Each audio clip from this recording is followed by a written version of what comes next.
On today's video, I'm going to show you how to replace the water filter on this GE refrigerator and how to get rid of the annoying water filter expired light.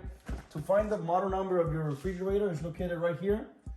This one is PVD28BYNBFS. And to remove the water filter, it's super easy.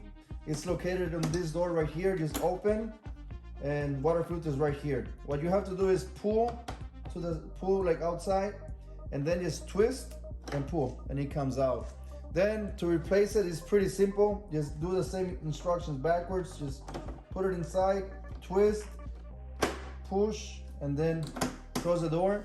I'm going to be putting a link down below on the description where you can buy the water filter if you need it from Amazon. And I'm also going to show you how to reset the water filter light. It's right here. It's super easy.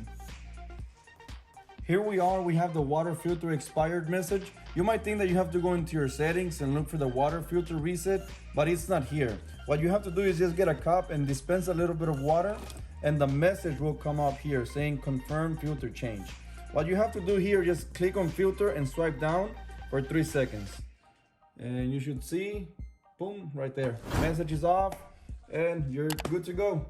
I really hope you find this video helpful. If you did, please consider subscribing. Thank you for watching. Leave a comment down below if it worked. I was browsing around and this is the only video that shows you how to reset this light. So alright, see you in the next video. Peace.